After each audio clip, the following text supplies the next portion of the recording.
கரூர் கூட்ட நெரிசலில் சிக்கி உயிரிழந்த 41 பேரில் 31 பேருக்கு கருணை அடிப்படையில் அரசு பணி வழங்கிய ஆணையை உயர்நீதிமன்ற மதுரை கிளை ரத்து செய்துள்ளது. இது தொடர்பான கூடுதல் தகவல்களை தற்போது விளக்கமாக பார்க்கலாம்.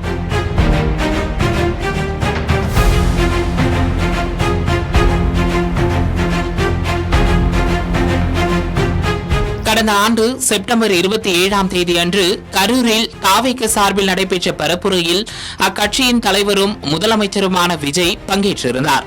அப்போது அங்கு ஏற்பட்ட கூட்ட நெரிசலில் சிக்கி 41 பேர் பரிதாபமாக உயிரிழந்தனர். இந்த சம்பவம் நாடு முழுவதும் பெரும் பரபரப்பை ஏற்படுத்தியிருந்தது. பரப்புரை நடைபெற்ற இடத்திற்கு விஜய் தாமதமாக வந்ததே காரணம் என்று ஒரு கருத்தும், முறையான பாதுகாப்பு இல்லாததால் தான் விபத்து நடைபெற்றது என்று மற்றொரு எதிர்கருத்தும் தொடர்ச்சியாக கூறப்பட்டு வந்தது. இதற்கிடையே கடந்த ஏப்ரல் மாதம் நடைபெற்ற சட்டமன்ற தேர்தலில் வெற்றி பெற்று முதலமைச்சரான விஜய் கரூர் நெரிசலில் உயிரிழந்தவர்களின் குடும்பத்தினருக்கு அரசு பணி வழங்குவதாக அறிவித்திருந்தார். அதன்படி கடந்த ஜூலை 10ஆம் தேதி அன்று உயிரிழந்த 41 பேரின் குடும்பத்தைச் சேர்ந்த 31 பேருக்கு அரசு பணிக்கான ஆணையை முதலமைச்சர் விஜய் வழங்கியிருந்தார். ஆனால் இதற்கு எதிர்ப்பு தெரிவித்து நாம் தமிழர் மற்றும் மனிதநேய ஜனநாயக கட்சிகள் சார்பில் உயர்நீதிமன்ற மதுரை கிளையில் வழக்கு தொடரப்பட்டது. இந்நிலையில் இந்த வழக்கு இன்று விசாரணைக்கு வந்தபோது லட்சக்கணக்கான இளைஞர்கள் படித்துவிட்டு அரசு பணிக்காக காத்துக் கொண்டிருக்கின்றார்கள். சுமார் 39 லட்சம் இளைஞர்கள் வேலைவாய்ப்பு இன்றி தவிக்கிறார்கள். ஒவ்வொரு தேர்வுக்கும் சுமார் 20 லட்சம் பேர் விண்ணப்பித்து வருகிறார்கள்.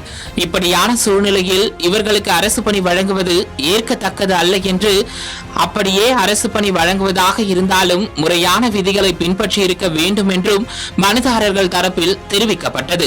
இதற்கு உயிரிழந்த குடும்பத்தினரின் வாழ்வாதாரம் கருதிதான் அரசு பணி வழங்கப்பட்டுள்ளதாகவும் தற்காலிகமாகவே பணி வழங்கப்பட்டுள்ளது என்றும் 2018ஆம் ஆண்டு அரசாணைப்படி கருணை பணியை நிரந்தரம் செய்ய ஆணைய ஒப்புதலில் இருந்து விலக்கு அளிக்கப்பட்டுள்ளது என்று அரசு தரப்பில் வாதங்கள் முன்வைக்கப்பட்டன. மேலும் கரூர் கூட்ட நெரிசலில் உயிரிழந்தவர்களின் குடும்பத்தினருக்கு அரசு வேலை என்பது அரசின் கொள்கை முடிவாகும். அரசியலமைப்பு சட்டத்திற்கு உட்பட்டுதான் பணி வழங்கப்பட்டுள்ளது என்றும் அரசு தரப்பில் வாதங்கள் முன்வைக்கப்பட்டது.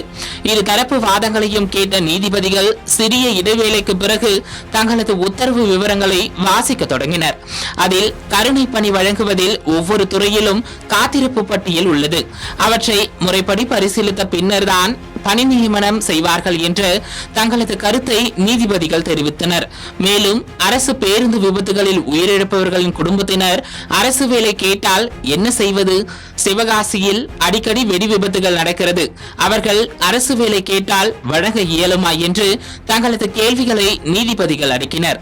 எனவே கரூர் நெரிசலில் இறந்தோர் குடும்பத்திற்கு வழங்கப்பட்ட அரசு பணி ஆணையை ரத்து செய்வதாக நீதிபதிகள் உத்தரவிட்டனர். திறன் வளர் பயிற்சிகளை வழங்கி பாதிக்கப்பட்ட நபரின் குடும்பத்திற்கு உதவலாமே என்று கேள்வி எழுப்பிய நீதிபதிகள் அது இவ்வாறு பணி வழங்குவதை விட பயனுள்ளதாக இருக்கும் என்றும் தெரிவித்தனர். அரசு தரப்பில் சாதாரண பணி வழங்குவதாக கூறுவதை ஏற்க இயலாது என்றும், எந்த பணியும் சாதாரண பணி அல்ல, அது ஒருவரின் குடும்பத்திற்கு உதவும் பணியே என்றும் நீதிபதிகள் கருத்து தெரிவித்தனர்.